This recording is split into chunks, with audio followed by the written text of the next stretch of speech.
നമസ്കാരം, നിഖിലാണ്. വാഹനരംഗത്തെ കാഴ്ചകളും വിശേഷങ്ങളും എത്തുന്ന ഡിജി ഡ്രൈവിലേക്ക് എല്ലാ പ്രേക്ഷകർക്കും സ്വാഗതം. ഇന്നിപ്പോൾ നമ്മുടെ കൂടെയുള്ള വാഹനം കിയയുടെ സോണറ്റാണ്. ഇത് ഫേസ് ലിഫ്റ്റ് 2020 ഇറങ്ങിയ വാഹനത്തിൻ്റെ ഫേസ് ലിഫ്റ്റ് കഴിഞ്ഞ വർഷം 2024 വന്നിരുന്നു. ആ ഫേസ് ലിഫ്റ്റിൽ വന്ന മോഡലാണിത്. ഇത് നമ്മളിപ്പോൾ പരിചയപ്പെടുത്തുന്ന എന്തെങ്കിലും ചോദിച്ചാൽ കുറേ ആളുകൾ നമുക്ക് മെസ്സേജ് അയച്ചിരുന്നു. അതായത് കുറേ ആളുകൾ നമുക്ക് മെസ്സേജ് ഇട്ടിരുന്നു, കിയയുടെ സോണറ്റ് അത് വാങ്ങാൻ താല്പര്യമുണ്ട്, അതിനെപ്പറ്റി ഒരു വീഡിയോ ചെയ്യുമോ എന്ന് ചോദിച്ചുകൊണ്ട് മെസ്സേജ് ഇട്ടത്. മാത്രമല്ല ഇപ്പോൾ ഈ ഒരു വാല്യൂ ഫോർ മണി, അതായത് ഈ ഒരു വാഹനം ഈ ഒരു മണിക്ക് വെർത്താണോ എന്ന രീതിയിലൊക്കെ ആളുകൾ മെസ്സേജ് ഇട്ടിരുന്നു. ഒപ്പം ഇതിൻ്റെ ഫീച്ചേഴ്സ് കൂടുതലായിട്ട് അറിയാൻ താല്പര്യമുണ്ട്, ഇത് വാങ്ങാൻ താല്പര്യമുണ്ട് എന്നൊക്കെ ചോദിച്ച് കുറേ ആളുകൾ മെസ്സേജ് ഇട്ടത്. അപ്പോൾ അതിൻ്റെ ഭാഗമായിട്ടാണ് നമ്മളെന്തായാലും ഈ ഒരു വാഹനം ഇന്നിപ്പോൾ റിവ്യൂവിന് വേണ്ടിയിട്ട് വീഡിയോ ചെയ്യാൻ വേണ്ടി എടുത്തിട്ടുള്ളത്.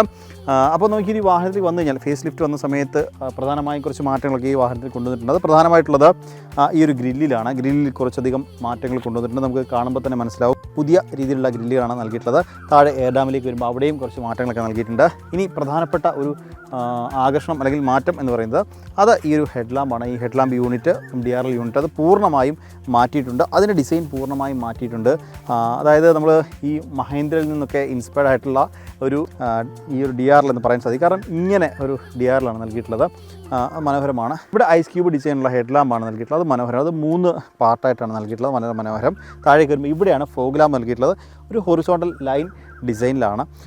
ഇത് വരുന്നത് GT ലൈൻ വേരിയൻ്റാണ്. അതുകൊണ്ടാണ് ഇങ്ങനൊരു ഡിസൈൻ നൽകിയിട്ടുള്ളത്. ഇനി മറ്റേതിലേക്ക് വരുമ്പോൾ വ്യത്യാസമുണ്ട്. അത് വേറൊരു ഷേപ്പിലാണ് നൽകിയിട്ടുള്ളത്. GT ലൈനിലേക്ക് വരുമ്പോൾ കുറച്ചധികം അപ്ഡേറ്റുകൾ, ഇങ്ങനെയൊക്കെ ചെറിയ ചില മാറ്റങ്ങളൊക്കെ വരുന്നുണ്ട്. അതായത് ഇതുണ്ടല്ലോ, ഇവിടുത്തെ കുറച്ച് ഡിസൈനൊക്കെ മാറ്റമുണ്ട്. ഈ ഭാഗത്തൊക്കെ ഡിസൈനിൽ മാറ്റമുണ്ട്. പിന്നീട് വരികയാണെങ്കിൽ കാര്യമായ വലിയ മാറ്റങ്ങൾ അങ്ങനെ എടുത്ത് പറയാനില്ല. ഈ ലൈറ്റ്, ഗ്രില്ല്, ഇങ്ങനെയുള്ള മാറ്റങ്ങളൊക്കെയാണ്. കിയയുടെ പുതിയ ഒരു ലോഗോ, ബാഡ്ജിങ് ഉണ്ട്. ഇവിടേക്ക് വരുമ്പോൾ ഒരു 360-യുടെ ക്യാമറ ഇവിടെ നൽകിയിട്ടുണ്ട്. ആ ക്യാമറയ്ക്ക് ഒരു പ്രത്യേകത അത് പറയാം. മിററിലെ ക്യാമറയും കൂടി ചേർത്ത് അത് പറയാം.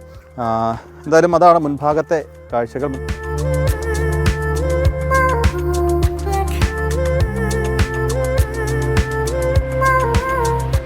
ഇനി വശക്കാഴ്ചയിലേക്ക് വരുമ്പോൾ എന്താണ് പ്രധാനപ്പെട്ട ആകർഷണം? ഈ ടയറാണ്. 215 66 പ്രൊഫൈലുള്ള 16 ഇഞ്ച് ടയറുകളാണ് ഈ വാഹനം നൽകിയിട്ടുള്ളത്. അതിൽ വളരെ മനോഹരമായ ഡിസൈനോടുകൂടിയ അലോയ്സ് നൽകിയിട്ടുണ്ട്. 5 സ്പോക്ക് അലോയ്സ് ആണ് ഈ വാഹനത്തിൽ നൽകിയിട്ടുള്ളത്. വളരെ മനോഹരമാണ് അലോയ്സ്. പിന്നീട് ഇവിടേക്ക് വരുമ്പോൾ മുൻപായിരുന്ന സോണത്തിന് സമാനമായ രീതിയിലുള്ള ക്രോമിയം ഫിനിഷുള്ള ലൈനൊക്കെ കൃത്യമായി വിൻഡോയുടെ താഴെ നൽകിയിട്ടുണ്ട്.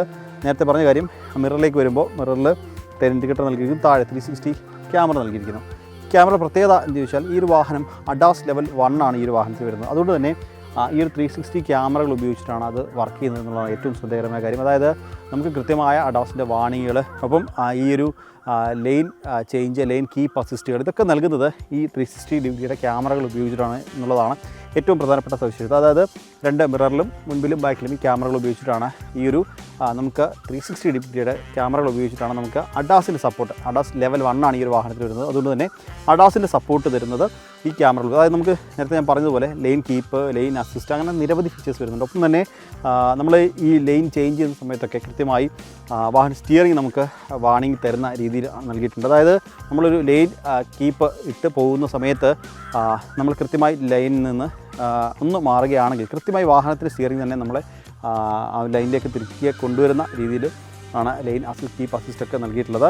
ഒപ്പം മുൻപിലത്തെ ആ ഒരു ക്യാമറ അത് ഉപയോഗിച്ചിട്ട് മുൻപിൽ പോകുന്ന വാഹനം അത് കൃത്യമായി ട്രാക്ക് ചെയ്തുകൊണ്ട് മുൻപിൽ വാഹനം നമ്മുടെ ക്ലോസ് റേഞ്ചിൽ വാഹനം വരികയാണെങ്കിൽ കൃത്യമായി അതിനുള്ള വാണിംഗ് നൽകും. ഇപ്പോൾ നമ്മൾ വാഹനം പാർക്ക് ചെയ്തിട്ട് എടുക്കുന്ന സമയത്ത് പോലും മുൻഭാഗത്തെ ക്യാമറ അത് ഒപ്പം സെൻസറുകൾ നൽകിയിട്ടുണ്ട്. ഇത് ഡിറ്റക്ട് ചെയ്തുകൊണ്ട് നമുക്ക് കൃത്യമായി വാണിംഗ് നൽകുന്നുണ്ട്. അതായത് മുൻഭാഗത്ത് വാഹനം ഉണ്ട് എന്ന് വാണിംഗ് നൽകും. ഒപ്പം തന്നെ അത് നമ്മൾ ട്രാഫിക് സിഗ്നലൊക്കെ നിർത്തിയിട്ടതിന് ശേഷം എടുക്കുമ്പോൾ നമ്മൾ എടുക്കാൻ 1 സെക്കൻഡ് 2 സെക്കൻഡൊക്കെ വൈകി, അല്ലെങ്കിൽ ഒരു 5 സെക്കൻഡ് വൈകിയെങ്കിൽ കൃത്യമായി അതിനുള്ള വാണിംഗും വാഹനം നൽകുന്നുണ്ടാകും. നമ്മൾ പലപ്പോഴും സിഗ്നലിലൊക്കെ നിർത്തി ഒരു 10-20 സെക്കൻഡ് നമ്മൾ സിഗ്നൽ ലൈറ്റ് അല്ലെങ്കിൽ അതിൻ്റെ കൗണ്ട് കാണുന്ന സമയത്ത് നമ്മൾ ജസ്റ്റ് മൊബൈൽ ഒന്ന് എടുത്ത് നോക്കും.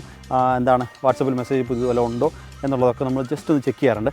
അപ്പോൾ നമ്മൾ അങ്ങനെ ചെക്ക് ചെയ്യുന്ന സമയത്ത് പോലും ക്ലസ്റ്റർ നമുക്ക് അതിനുള്ള വാണിംഗ് എന്തായാലും തരുന്നുണ്ടാവും. അപ്പോൾ പറഞ്ഞ പോലെ ഒരു ADAS ലെവൽ 1 ആണ് ഈ വാഹനത്തിൽ വരുന്നത്. ഇനി വശത്ത് നിന്ന് വാഹനത്തിൻ്റെ പിൻഭാഗത്തേക്ക് വരുമ്പോൾ കാര്യമായ കുറച്ച് മാറ്റങ്ങൾ വരുത്തിയിട്ടുണ്ടെന്ന് നമുക്ക് തോന്നും. അതിൻ്റെ പ്രധാനപ്പെട്ട കാര്യം ഈ ഒരു കണക്റ്റഡ് ആയിട്ടുള്ള ടെയിൽ ലാമ്പാണ്. ഇപ്പോൾ വരുന്ന ഒട്ടുമിക്ക വാഹനങ്ങളിലും ഒട്ടുമിക്ക കമ്പനികളുടെ ഒട്ടുമിക്ക വാഹനങ്ങളിലും ഈ ഒരു കണക്റ്റഡ് ആയിട്ടുള്ള ടെയിൽ ലാമ്പാണ് നൽകിയിട്ടുള്ളത്. ഈ ഡിസൈൻ നമുക്ക് കാണുമ്പോൾ സെൽറ്റോസുമായിട്ട് സാമ്യം തോന്നിക്കുന്ന രീതിയിലാണ് നൽകിയിട്ടുള്ളത്. അതായത് സെൽറ്റോസിൻ്റെ എവിടെയോ ആ ഒരു ടെയിൽ ലാമ്പിൻ്റെ ഡിസൈനൊക്കെ എവിടെയോ സെൽറ്റോസുമായി നമുക്ക് സാമ്യം തോന്നിക്കുന്ന രീതിയിലുള്ള ഡിസൈനാണ് നൽകിയിട്ടുള്ളത്. ഇവിടേക്ക് വന്നു കഴിഞ്ഞാൽ കിയയുടെ ബാഡ്ജിങ് നൽകിയിരിക്കുന്നു. ഇവിടെ സോണറ്റിൻ്റെ ബാഡ്ജിങ് ഉണ്ട്, ഇവിടെ GT ലൈൻ ബാഡ്ജിങ് ഉണ്ട്. ഇനി അതാ ഇവിടെ ഒരു കിയ കണക്റ്റ് ഉണ്ട്. അതായത് കിയയുടെ ഒരു ആപ്ലിക്കേഷൻ ഉപയോഗിച്ച് കിയ കണക്റ്റ് ആപ്ലിക്കേഷൻ ഉപയോഗിച്ച് നമുക്കൊരു വാഹനത്തെ ഈ വാഹനമായിട്ട് കൂടുതൽ ഫീച്ചേഴ്സ് നമുക്കതിൽ അറിയാൻ സാധിക്കും. മറ്റൊരു പ്രധാനപ്പെട്ട സവിശേഷത നമ്മൾ വശത്തെ ക്യാമറയുടെ കാഴ്ചകൾ പറഞ്ഞു. അതായത് രണ്ട് വശത്തെയും ഒപ്പം അതിന് മുൻഭാഗത്തെയും ക്യാമറയുടെ കാഴ്ച നമ്മൾ പറഞ്ഞു.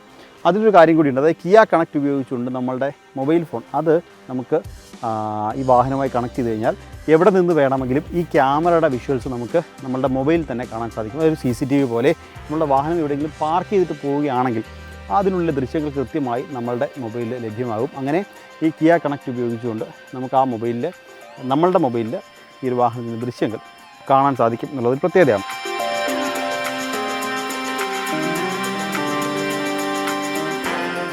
ഇവിടേക്ക് വരുമ്പോൾ നമ്മൾ സോണറ്റ് ഇതിന് മുമ്പുണ്ടായ സോണറ്റ് ഏറ്റവും ഒരു ഹൈലൈറ്റ് എന്ന് പറഞ്ഞാൽ പിൻഭാഗത്ത് ഈ ഒരു ഡിസൈനും ഈ ഒരു കട്ടിങ് ഡിസൈനും അതിൽ കുറച്ച് ഡിസൈനുകൾ എലിമെൻറ്റുകളൊക്കെ ആയിരുന്നു. അത് കൃത്യമായിട്ട് പുതിയ സോണറ്റിലേക്ക് വരുമ്പോൾ അതുകൊണ്ട് നൽകിയിട്ടുണ്ട്.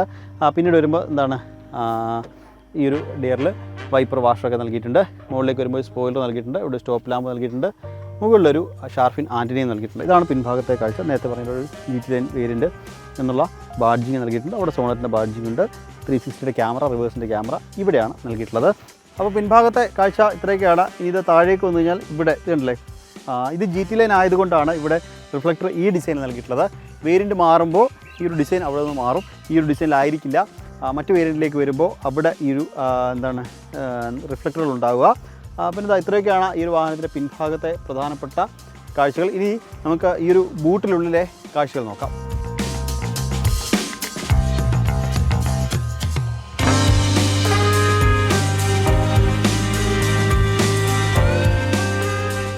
ഈ ബൂട്ടിലേക്ക് വന്നാൽ വളരെ വലിയ അത്യാവശ്യം നല്ല സ്പേഷ്യസ് ആയിട്ടുള്ള ബൂട്ട് തന്നെയാണ് ഈ വാഹനം നൽകിയിട്ടുള്ളത്. അത്യാവശ്യം മുൻപുണ്ടായിരുന്ന സോണറ്റിൽ നിന്നും അതിൽ നിന്നും കാര്യമായ മാറ്റങ്ങളൊന്നും വരുത്തിയിട്ടില്ല. അതിൽ നൽകാൻ കഴിയുന്ന ഒരു സബ് 4 മീറ്റർ വാഹനം വരുമ്പോൾ അതിൽ നൽകാൻ കഴിയുന്ന ഏറ്റവും മാക്സിമം ഒരു ബൂട്ടിലെ സ്പേസ് തന്നെ ഈ വാഹനത്തിൽ നൽകിയിട്ടുണ്ട്. അത്യാവശ്യം സീറ്റ് സ്പ്ലിറ്റ് ചെയ്യാൻ സാധിക്കും. 60-40 എന്നുള്ള രീതിയിൽ സീറ്റ് നമുക്ക് സ്പ്ലിറ്റ് ചെയ്യാൻ സാധിക്കും. അങ്ങനെ ബൂട്ടിലെ സ്പേസ് നമുക്ക് കൂട്ടാനും സാധിക്കും.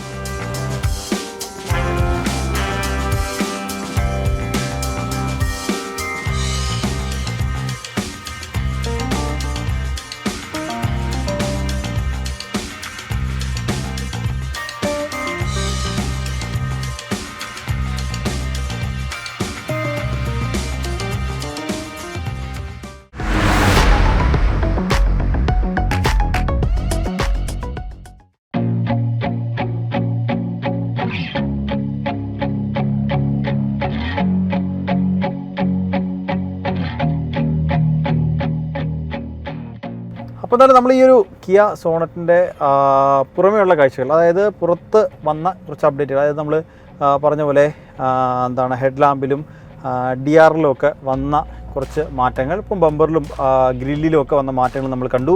ഒപ്പം വശക്കാഴ്ചയിൽ കാര്യമായ വ്യത്യാസങ്ങളൊന്നും വന്നതായി ശ്രദ്ധയിൽപ്പെട്ടിട്ടില്ല. കാര്യമായ മാറ്റങ്ങളൊന്നും വന്നിട്ടില്ല. ചെറിയ കോസ്മെറ്റിക് ചേഞ്ചുകളൊക്കെയാണ് വന്നത്. പിൻഭാഗത്തേക്ക് വരുമ്പോൾ അവിടെ പ്രധാനമായ മാറ്റം നേരത്തെ പറഞ്ഞതുപോലെ കണക്റ്റഡ് ആയിട്ടുള്ള ഒരു ടെയിൽ ലാമ്പ് വന്നിട്ടുണ്ട്. പക്ഷേ ടെയിൽ ലാമ്പ് വരുമ്പോൾ വാഹനം നമ്മളുടെ സെൽറ്റോസുമായിട്ട് നല്ല സാമ്യം വാഹനത്തിൽ തോന്നുന്നുണ്ട്. പക്കാ ഒരു പിന്നിൽ നിന്ന് കാണുമ്പോൾ സെൽറ്റോസ് ആണോ സോണറ്റാണോ നമുക്കൊരു സംശയം തോന്നുന്ന രീതിയിൽ ഒരു ഡിസൈനാണ് പിൻഭാഗത്ത് ഉള്ളത്. ഈ പറഞ്ഞൊരു ടെയിൽ ലാമ്പ് കണക്റ്റഡ് ആണ്, വളരെ മനോഹരമാണ്. പിന്നെന്താ അവിടെ ഇവിടെയൊക്കെ ആയിട്ട് ചെറിയ ചില എലമെൻറ്റുകൾ ഒക്കെ മാറ്റം വന്നിട്ടുണ്ട്. അതാണ് പുറമേയുള്ള മാറ്റങ്ങൾ വന്നിട്ടുള്ളത്. ഇനി വാഹനത്തിൽ ഉൾഭാഗത്തേക്ക് വരുമ്പോൾ ഉൾഭാഗത്ത് കുറച്ച് മാറ്റങ്ങൾ വരുത്തിയിട്ടുണ്ട്. പ്രധാനമായ മാറ്റം ഉൾഭാഗത്ത് നമ്മളെ ആകർഷിക്കുന്നത് ഈ ഒരു പോർഷനാണ്, അതായത് ഡാഷ്ബോർഡിൻ്റെ സെൻട്രൽ പോർഷനാണ്. ഇതുണ്ടല്ലോ, ഇവിടെയൊക്കെ വലിയ ചില മാറ്റങ്ങൾ വരുത്തിയിട്ടുണ്ട്. ഈ ക്ലൈമറ്റ് കൺട്രോളിൻ്റെ സ്വിച്ചുകളും ഒപ്പം ബാക്കിയുള്ള കൺട്രോൾ സ്വിച്ചുകളൊക്കെ അതിലൊക്കെ ചില മാറ്റങ്ങളൊക്കെ വരുത്തി അതൊക്കെ അപ്ഡേറ്റ് ചെയ്ത് ഇറക്കിയിട്ടുണ്ട് എന്നുള്ളതാണ്. അത് വളരെ മനോഹരമായ ഡിസൈനാണ് കേട്ടോ. AC-യുടെ വെൻറ്റുകളൊക്കെ നൽകിയിരിക്കുന്നില്ലേ, ഇതൊക്കെ സെൽറ്റോസിൽ നിന്ന് ഇൻസ്പയർഡ് ആയിട്ടുള്ള, അല്ലെങ്കിൽ അതിന് സമാനമായ അതിൽ നിന്ന് കുറച്ച് വ്യത്യാസങ്ങളൊക്കെ വരുത്തിയിട്ടുള്ള ഡിസൈനുകളാണ് ഈ AC വെൻറ്റിൻ്റെയൊക്കെ. അത് 4 AC വെൻറ്റിനും ഒരേ ടൈപ്പ് ഓഫ് ഡിസൈൻ തന്നെയാണ് നൽകിയിട്ടുള്ളത്. അങ്ങനെ 4 AC വെൻറ്റുകൾ നൽകിയിട്ടുണ്ട്. അത് വളരെ മനോഹരമായ ഡിസൈനാണ്. പിന്നെ നേരത്തെ പറഞ്ഞ പോലെ സെൻട്രൽ ഒത്ത നടുവിലായിട്ടൊരു പോർഷൻ, അതിലാണ് ഈ സ്വിച്ചുകൾ കംപ്ലീറ്റ് സ്വിച്ചുകളും നൽകിയിട്ടുള്ളത് അവിടെയാണ്. അതായത് ക്ലൈമറ്റ് കൺട്രോളിൻ്റെ സ്വിച്ചുകളും ഒപ്പം തന്നെ മോഡ് ചേഞ്ച് ചെയ്യാൻ, ഡ്രൈവ് മോഡ് ചേഞ്ച് ചെയ്യാൻ, ട്രാക്ഷൻ കൺട്രോളിൻ്റെ സ്വിച്ചുകൾ, അങ്ങനെയുള്ള കാര്യങ്ങൾ, ഹസാർഡിൻ്റെ ഒരു ഇത് ഒക്കെ അവിടെ നൽകിയിട്ടുണ്ട്. പിന്നീട് ഈ ഒരു വാഹനത്തിൻ്റെ പ്രധാനപ്പെട്ട ഒരു ഹൈലൈറ്റ് എന്ന് പറഞ്ഞാൽ ഇതിന് മുൻഭാഗത്തെ 2 സീറ്റുകളിലും നമ്മളുടെ വെൻറ്റിലേറ്റഡ് സീറ്റുകളാണ്. മുൻഭാഗത്തെ 2 സീറ്റുകളും വെൻറ്റിലേറ്റഡ് ആണ് എന്നുള്ളതാണ് ശ്രദ്ധേയമായ ഒരു കാര്യം. അപ്പോൾ അതിൻ്റെ സ്വിച്ചുകളും ഈ ഒരു സെൻട്രൽ പോർഷനിലായിട്ട് 2 വശത്തായിട്ട് ഇടതുവശത്തും വലതുവശത്തും അങ്ങനെ 2 സ്വിച്ചുകൾ നൽകിയിട്ടുണ്ട്. അത് മുൻഭാഗത്തെ 2 സീറ്റുകളും വെൻറ്റിലേറ്റഡ് ആണ് എന്നുള്ളതാണ്. പിന്നീട് ഈ ഒരു ടച്ച് സ്ക്രീൻ ഇൻഫോർടൈൻമെൻറ്റ് സിസ്റ്റമാണ്, വളരെ വലിയൊരു സിസ്റ്റമാണ്. കിയയുടെ മറ്റു വാഹനങ്ങളിൽ സമാനമായ രീതിയിലുള്ള ഒന്നാണ്. അതായത് ഒറ്റ നോട്ടത്തിൽ നോക്കിയാൽ അത് നമ്മുടെ ക്ലസ്റ്റർ വരെ നിൽക്കുന്ന രീതിയിലുള്ള ഡിസൈനാണ്. അതായത് ഒറ്റ ഡിസൈനാണ്, പക്ഷേ ക്ലസ്റ്ററിലേക്ക് വരുമ്പോൾ ക്ലസ്റ്റർ മറ്റൊരു ഡിസൈനിലാണ് നൽകിയിട്ടുള്ളത്. അതായത് അവിടെ നിന്ന് സ്പ്ലിറ്റ് ചെയ്ത് സാധാരണ ക്ലസ്റ്റർ നൽകുന്ന രീതിയിൽ ഉള്ളിലേക്കാക്കി തന്നെയാണ് നൽകിയിട്ടുള്ളത്. ഇപ്പോൾ വരുന്ന പല വാഹനങ്ങളിലും ഈ കണക്റ്റഡ് അല്ലെങ്കിൽ കണ്ടിന്യൂഷൻ എന്ന് തോന്നിക്കുന്ന രീതിയിൽ ആണ് നൽകിയിട്ടുള്ളത്. അതായത് പുതിയ വാഹനങ്ങളൊക്കെ കണ്ടിന്യൂഷനാണ്, അത് ഒറ്റ സ്ക്രീനാണ്, അതിനെ സ്പ്ലിറ്റ് ചെയ്ത് 2ആക്കി നൽകുകയാണ് പുതിയ വരുന്ന വാഹനങ്ങളൊക്കെ വരുന്നത്. അപ്പോൾ ഇതിന് പകരം ഒരു സിസ്റ്റവും മറ്റൊന്ന് ക്ലസ്റ്ററും, രണ്ടും 2ആയിട്ട് തന്നെ. ക്ലസ്റ്റർ ഫുള്ളി ഡിജിറ്റലാണ്, പക്ഷേ സാധാരണ വാഹനങ്ങൾ വരുന്നതിന് സമാനമായ രീതിയിലാണ് നൽകിയിട്ടുള്ളത്. ഡിജിറ്റലിൽ തന്നെ കുറേ ഓപ്ഷൻസ് നൽകിയിട്ടുണ്ട്. നമ്മളിപ്പോൾ ടേൺ ഇൻഡിക്കേറ്റർ ഇടുന്ന സമയത്ത്, വാഹനം ഇൻഡിക്കേറ്റർ ഇടുന്ന സമയത്ത് ഏത് വശത്തേക്കാണോ നമ്മൾ ഇൻഡിക്കേറ്റർ ഇടുന്നത് ആ വശത്തെ ഈ ഒരു ഒരു റൗണ്ട് ഷേപ്പിലൊരു ഡിസൈനിൽ, അതായത് നമ്മളുടെ ഇപ്പോൾ RPM മീറ്റർ കാണിക്കുന്ന അവിടെ ആ റൗണ്ടിനുള്ളിൽ നമ്മളുടെ വലതുവശത്തെ 360 ക്യാമറ അത് ഓൺ ആവുകയും അതിൻ്റെ വിഷ്വൽ ഈ വലതുവശത്തേക്ക് തിരിയണം, വലതുവശത്തെ വിഷ്വൽ, അതിൽ വലതുവശത്തേക്കുള്ള വിഷ്വലും, ഇടതുവശത്തേക്കാണെങ്കിൽ ഇടതുവശത്ത് നമ്മളുടെ ആ ഒരു മീറ്ററിനുള്ളിൽ ആ ഡിസൈൻ മാറിയിട്ട് അവിടെ നമുക്ക് ഇടതുവശത്തെ ക്യാമറയുടെ വിഷ്വലും കാണാൻ സാധിക്കും എന്നുള്ളതാണ്. നമ്മൾ വളവുകളിലും അതുപോലെ ലൈൻ ചേഞ്ചിനും ഒക്കെ വേണ്ടിയിട്ട് തിരിയുന്ന സമയത്ത് വളരെയധികം നമുക്ക് ഉപകാരപ്പെടുന്ന ഒരു കാര്യം കൂടിയാണത്. വളരെ മനോഹരമായൊരു ഫീച്ചർ കൂടിയാണത് കേട്ടോ. ഇപ്പോൾ വരുന്ന പല വാഹനങ്ങളിലും വരുന്നുണ്ട് അങ്ങനെ ഒരു കാര്യം. പ്രത്യേകിച്ച് കിയയുടെ വാഹനങ്ങളൊക്കെ ഈ ഒരു അപ്ഡേറ്റ് അവർ വരുത്തുന്നുണ്ട്. ഒപ്പം ഇതിൻ്റെ ആ ഒരു ഡിസൈൻ ചേഞ്ച് അത് എടുത്തു പറയേണ്ട ഒരു കാര്യമാണ്. അതായത് നമ്മളിപ്പോൾ ഡ്രൈവ് ചെയ്തുകൊണ്ടിരിക്കുന്നത് എക്കോ മോഡാണെങ്കിൽ ഇവിടെ ഡ്രൈവ് മോഡിൽ ചേഞ്ച് ചെയ്താൽ, അതായത് എക്കോ, നോർമൽ, സ്പോർട്ട്, ഈ 3 മോഡുകളാണുള്ളത്. നമുക്ക് അതിലേക്ക് ചേഞ്ച് ചെയ്യാൻ സാധിക്കും. ചേഞ്ച് ചെയ്യുന്ന സമയത്ത് ഗ്രാഫിക്സിൽ വരുന്ന ചേഞ്ചുകൾ അത് വളരെ മനോഹരമാണ് കേട്ടോ. ഇതിൽ നേരത്തെ പറഞ്ഞൊരു കാര്യമുണ്ട്, ADAS ലെവൽ 1 ഈ വാഹനത്തിൽ വരുന്നുണ്ട്. അപ്പോൾ അതുകൊണ്ട് തന്നെ അതുമായി ബന്ധപ്പെട്ട കാര്യങ്ങളൊക്കെ നമുക്ക് അതിൽ കാണാൻ സാധിക്കും.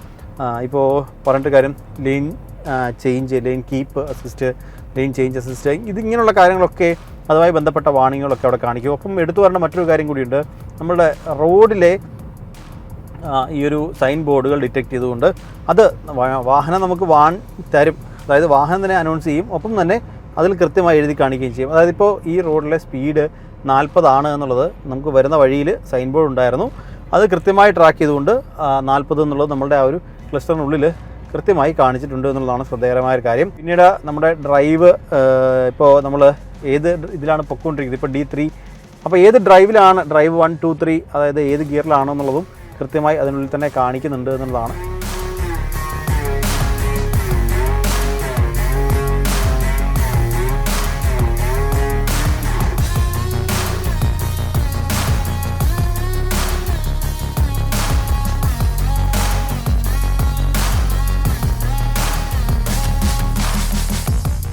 ഒരു പ്രധാനപ്പെട്ട കാര്യമുണ്ട് കേട്ടോ. നമുക്ക് കുറച്ച് ഇമ്പോർട്ടൻ്റ് ആയിട്ടുള്ള കുറച്ച് അനൗൺസ്മെൻറ്റുകൾ അല്ലെങ്കിൽ അനൗൺസ്മെൻറ്റുകളൊക്കെ നമുക്ക് ഈ വാഹനം തരുന്നുണ്ട്.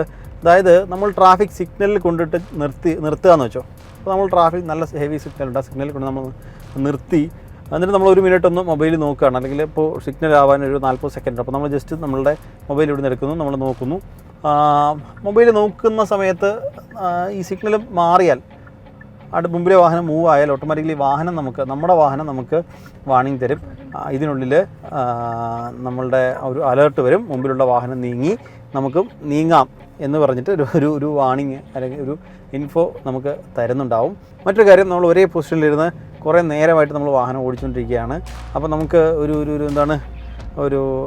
നമ്മൾ ക്ഷീണിതനായി എന്ന് വാഹനത്തിന് ഡിറ്റക്റ്റ് ചെയ്ത് കഴിഞ്ഞാൽ ഇനിയൊരു ചായ കുടിക്കാം എന്ന് വാഹനം തന്നെ നമ്മളോട് ഇങ്ങോട്ട് പറയും. അങ്ങനെ കുറേ കാര്യങ്ങൾ നമുക്ക് ഇതിനകത്ത് ഈ ഒരു ക്ലസ്റ്ററിനുള്ളിൽ വരുന്നുണ്ട് എന്നുള്ളതാണ്. അപ്പോൾ അതാണ് ക്ലസ്റ്ററിൻ്റെ വിശേഷങ്ങൾ. ഇനി നമ്മൾ സ്റ്റിയറിംഗ് വീലിലേക്ക് വന്നു കഴിഞ്ഞാൽ കിയയുടെ വാഹനങ്ങളിൽ കാണുന്നതിന് സമാനമായ സ്റ്റിയറിംഗ് വീലാണ്. അതായത് നമ്മുടെ സെൽറ്റോസിലും മുൻപുണ്ടായിരുന്ന സോണറ്റിലൊക്കെ കാണുന്നതിന് സമാനമായിട്ടുള്ള സ്റ്റിയറിംഗ് വീലാണ്. 3 സ്പോക്ക് സ്റ്റിയറിംഗ് വീലാണ് നൽകിയിട്ടുള്ളത്.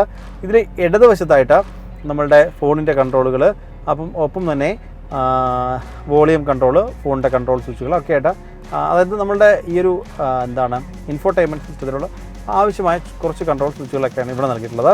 ഇനി വലതുവശത്തേക്ക് വരികയാണെങ്കിൽ ഇവിടെ നമുക്ക് ഈ ഒരു ക്രൂയിസ് കൺട്രോളിൻ്റെ സ്വിച്ചുകളും, ഒപ്പം നമ്മളുടെ അഡാസിൻ്റെ സ്വിച്ച് ബട്ടണുകളും, അതോടൊപ്പം തന്നെ നമ്മുടെ ഇൻഫോർടൈൻമെൻറ്റ് ഈ ക്ലസ്റ്ററിനുള്ളിൽ, അതോടൊപ്പം തന്നെ നമ്മുടെ ക്ലസ്റ്ററിനുള്ളിലെ കൺട്രോൾ സ്വിച്ചുകളൊക്കെയാണ് ഈ ഒരു സ്റ്റിയറിംഗ് വീലിൻ്റെ വശത്ത് നൽകിയിട്ടുള്ളത്. മറ്റൊരു പ്രധാനപ്പെട്ട സവിശേഷത, ഇതിൽ പാഡിൽ ഗിയർ ഷിഫ്റ്റ് ഉണ്ട് എന്നുള്ളതാണ് ഏറ്റവും വലിയൊരു സവിശേഷത. അപ്പോൾ ഇതാണ് ഈ ഒരു കാര്യം. ഒപ്പം തന്നെ സ്റ്റിയറിംഗ് വീല് വളരെ മനോഹരമാണ് കേട്ടോ, വളരെ മനോഹരമാണ്. നല്ല ഒരു ഡ്രൈവിംഗ് കംഫർട്ട് നമുക്ക് നൽകുന്ന സ്റ്റിയറിംഗ് വീലാണ്. അതോടൊപ്പം തന്നെ നമുക്ക് പല വാഹനങ്ങളിലും ഇപ്പോൾ വരുന്ന പല വാഹനങ്ങളിലും ഒരു പ്രശ്നം, നമ്മൾ ഈ ഒരു സ്റ്റിയറിംഗ് നമ്മളുടെ പൊസിഷനിലേക്ക് അഡ്ജസ്റ്റ് ചെയ്തതിന് ശേഷം നമ്മൾ നോക്കിക്കഴിഞ്ഞാൽ നമുക്ക് ക്ലസ്റ്റർ പൂർണ്ണമായും കാണാൻ പറ്റാത്തൊരു ഒരു കാര്യമുണ്ട്. അതായത് നമുക്ക് ക്ലസ്റ്ററിൻ്റെ വിസിബിലിറ്റി കുറയും. അതായത് നിങ്ങൾക്ക് സ്റ്റിയറിംഗ് വന്ന് നമുക്ക് ഈ ഒരു ക്ലസ്റ്റർ ഹൈഡ് ആവുന്നൊരു കാഴ്ചയുണ്ട്. പക്ഷേ ഇത് അതിൽ നിന്ന് വ്യത്യസ്തമായിട്ട് വളരെ മനോഹരം. ഇപ്പോൾ എൻ്റെ ആ ഒരു ഡ്രൈവ് പൊസിഷനിൽ നിന്ന് കൃത്യമായി നോക്കിക്കഴിഞ്ഞാൽ എനിക്ക് ഈ ഒരു ക്ലസ്റ്റർ പൂർണ്ണമായിട്ടും കാണാൻ സാധിക്കുന്നുണ്ട്.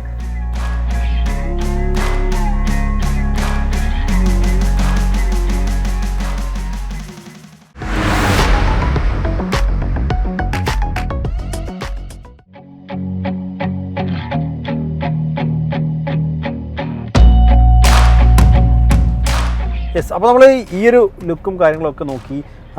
അപ്പോൾ നമ്മൾ ഡ്രൈവ് ചെയ്യുന്ന GT ലൈൻ എന്ന വേരിയൻ്റാണ്. അപ്പോൾ അതിലേക്ക് വരുന്ന സമയത്ത് കുറേയധികം അപ്ഡേറ്റുകൾ ഈ വാഹനത്തിൻ്റെ ഡിസൈനിൽ വരുന്നുണ്ട്, ഇതിൻ്റെ ഇൻറ്റീരിയറിൽ വരുന്നുണ്ട്. ഇപ്പോൾ നമ്മൾ ഈ ഡ്രൈവ് ചെയ്യുന്ന വാഹനത്തിൻ്റെ സീറ്റിൽ പോലും GT ലൈൻ ബാഡ്ജിങ് വരുന്നുണ്ട്. ഒപ്പം തന്നെ അതിനനുസരിച്ചിട്ട് ഇൻറ്റീരിയറിലെ കളർ അടക്കം ചേഞ്ച് ആയിട്ട് വരുന്നുണ്ട് എന്നുള്ളതാണ്.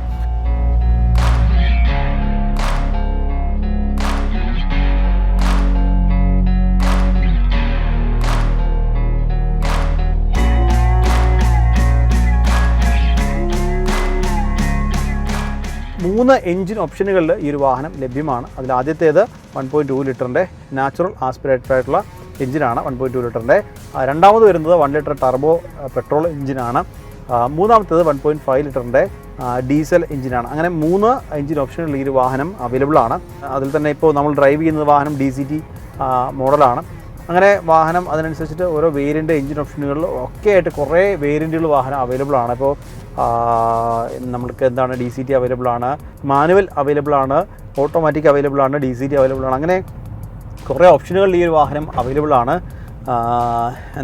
അപ്പോൾ എൻജിൻ ഓപ്ഷനുകളിൽ ഒപ്പം തന്നെ വേരിയൻറ്റുകൾ, കുറേ അധികം വേരിയൻറ്റുകൾ, ഈ പറഞ്ഞ പോലെ ഈ ഓട്ടോമാറ്റിക്കും മാനുവലും DCT ഒക്കെ വരുന്ന സമയത്ത് അതിനനുസരിച്ചിട്ടുള്ള കുറേ വേരിയൻറ്റുകൾ വരുന്നുണ്ട്. അതിലൊക്കെ ഓപ്ഷൻസ് കുറേ അധികം അങ്ങോട്ടും ഇങ്ങോട്ടും മാറ്റമുണ്ട്. പിന്നീട് പ്രധാനപ്പെട്ടൊരു കാര്യമുള്ളത് വാഹനത്തിൻ്റെ മൈലേജ് സംബന്ധിച്ചാണ്. ഇപ്പോൾ ഇത്രയധികം വേരിയൻറ്റുകൾ ഉണ്ടെങ്കിൽ പോലും ഒരു ആവറേജ് കണക്ക് കൂട്ടിയാൽ വാഹനത്തിനൊരു 18 to 23 വരെ മൈലേജ് കിട്ടും എന്ന് ആണ് ഒരു ഇപ്പോൾ ഉള്ളൊരു കണക്ക് കൂട്ടൽ. അതായത് ഒരു 18 മുതൽ 23 വരെ മൈലേജ് ഈ ഒരു വാഹനത്തിന് ആവറേജ് ശരാശരി കിട്ടാൻ ആണ് സാധ്യത. ഇപ്പോൾ നമുക്ക് ഡ്രൈവ് ചെയ്യുന്ന സമയത്ത് നമ്മൾ വളരെ കുറച്ചാണ് ഡ്രൈവ് ചെയ്തത്. അതുകൊണ്ട് തന്നെ നമുക്കൊരു 14-15 ഒക്കെയാണ് നിലവിൽ, അതായത് സിറ്റി ഡ്രൈവിനുള്ളിൽ വളരെ ചെറിയ ഇതിലൊക്കെ നമുക്ക് കിട്ടിയിട്ട് 14-15 ഒക്കെയാണ്. അപ്പോൾ ഒരു 18 to 23 എന്നുള്ളൊരു ആ ഒരു റേഞ്ചിനിടയ്ക്ക് മൈലേജ് കിട്ടാനുള്ള സാധ്യതയുണ്ട് ഈ വാഹനത്തിന്. പിന്നീട് ഈ ഒരു വാഹനത്തിൻ്റെ വിലയാണ്. വിലയിലേക്ക് വരുമ്പോൾ 8 ലക്ഷത്തിലാണ് ഈ ഒരു വാഹനത്തിൻ്റെ വില ആരംഭിക്കുന്നത്. 8 ലക്ഷത്തിൽ തുടങ്ങി 17.5 ലക്ഷം വരെയാണ് ഈ ഒരു വാഹനത്തിൻ്റെ എക്സ്ഷോറൂം പ്രൈസ് എന്ന് പറയുന്നത്. അത് എക്സ്ഷോറൂം പ്രൈസാണ്. നമ്മൾ ഓൺ റോഡ് വരുമ്പോൾ പ്രൈസ് ഡിഫറൻസ് വരും. അത് ഓരോ സിറ്റിയിലെയും അതിനനുസരിച്ചിരിക്കും പ്രൈസ് ഡിഫറൻസ് ഒക്കെ. അപ്പോൾ എന്തായാലും എക്സ്ഷോറൂം പ്രൈസ് വരുന്നത് 7,99,000 തുടങ്ങി 17.5 ലക്ഷം വരെയാണ് ഈ ഒരു വാഹനത്തിൻ്റെ എക്സ്ഷോറൂം പ്രൈസ് വരുന്നത് എന്നുള്ളതാണ്. അപ്പോൾ ഇതാണ് പ്രധാനപ്പെട്ട കാര്യം.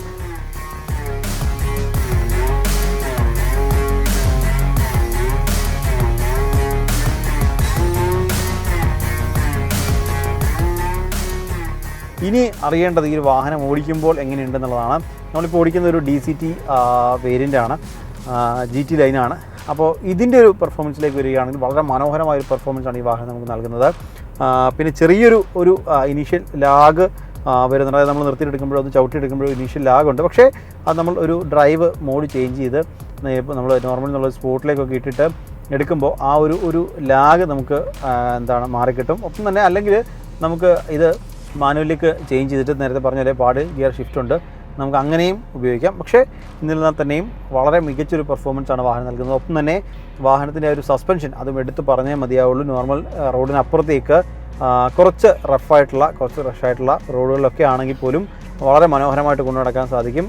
വലിയ പ്രശ്നങ്ങളില്ലാത്ത രീതിയിൽ നമുക്ക് വലിയ കുലുക്കങ്ങളോ കാര്യങ്ങളൊന്നും ഇല്ലാത്ത രീതിയിൽ കൊണ്ടു നടക്കാൻ സാധിക്കും എന്നുള്ളതാണ് ഒരു സവിശേഷത. അത്രയൊക്കെയാണ്. അപ്പോൾ കംഫർട്ടിൻ്റെ കാര്യത്തിലും അത്യാവശ്യം സോണറ്റ് ആ ഒരു ക്വാളിറ്റി കീപ്പ് ചെയ്യുന്നുണ്ട് എന്നുള്ളതാണ്. അതായത് ഒട്ടും കോംപ്രമൈസ് ചെയ്യുന്നില്ല.